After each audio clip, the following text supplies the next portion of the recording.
Hello, and welcome to Good News That Actually Is, where 3 to 5 sets you free to thrive. 3 to 5 minute encouragements to help your joy by empowering your soul. I am your host, Tim Atchley.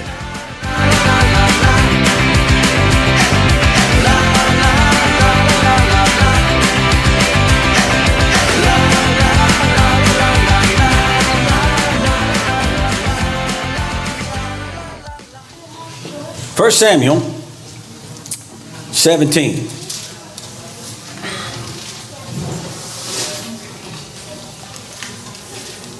Verse 1. Now the Philistines gathered their armies together to battle, and were gathered at Socoh, which belongs to Judah. Look where they're gathered. Israel's backyard.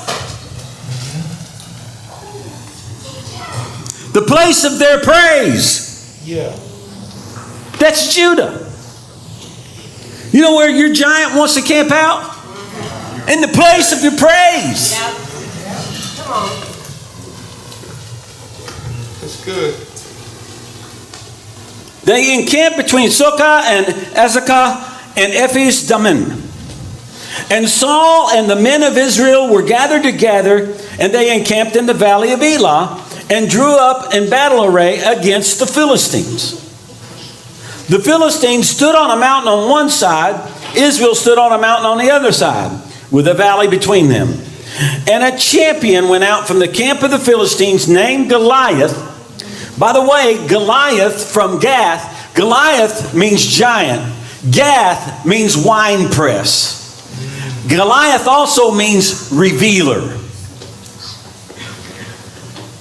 So here is this guy from a place called the wine press. What happens to grapes at the wine press? They get crushed. Why? To reveal the content that they possess. So Israel's getting tested here. Yeah. King Saul is being tested by what? A giant from a place called the wine press, whose name means revealer. He's going to reveal what's really in their hearts. Yes. The truth.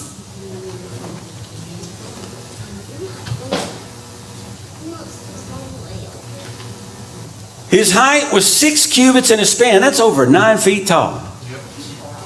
He had a bronze helmet on his head, and he was armed with a coat of mail, and the weight of the coat was 5,000 shekels of bronze, which is about 125 pounds. So he had to be a pretty sturdy, stout, big guy to bear that much weight and expect to fight and be nimble, right? He had bronze armor on his legs and a bronze javelin between his shoulders. And now the staff of his spear was like a weaver's beam, and his iron spearhead weighed 600 shekels, and his shield bearer went before him. 600 shekels is 15 pounds. That's the weight of his spearhead. This guy was intimidating, man. Then he stood, and look at what he does. He stood and he cried out to the armies of Israel and said to them, "Why have you come out to line up for battle? Am I not a Philistine? And you," and look how he re-identifies, "and you the servants of Saul?" Saul represents the flesh. Did you know that? That's what Saul represents. Am I not a Philistine? And you, the servants of the flesh of Saul? Aren't you just natural men? Aren't you just baseless, natural men? Choose a man for yourselves. Let him come down to me. If he's able to fight with me and kill me, then we'll be your servants. But if I prevail against him and kill him, then you shall be our servants and serve us. Sounds like a reasonable deal, doesn't it? And the Philistines said, here he goes, he's going to pour it on. He's not intimidated them enough yet. "I defy the armies of Israel." Now he's trying to re-identify the army. This is the army of the living God. not Israel.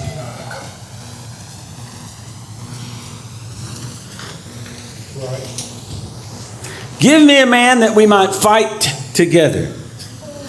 And look at what his intimidation tactics do in verse 11. When Saul and all Israel heard these words of the Philistine, they were dismayed and greatly afraid. Why?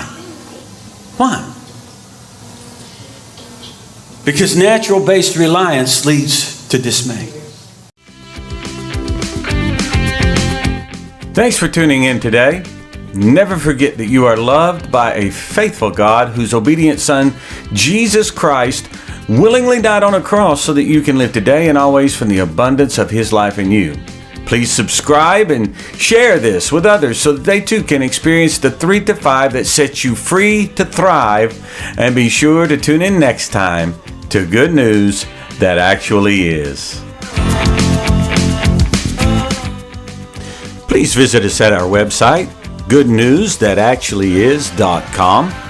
There you'll find transcripts of the program, video files, and other opportunities. We look forward to visiting with you there and ask you to subscribe. Have a great day.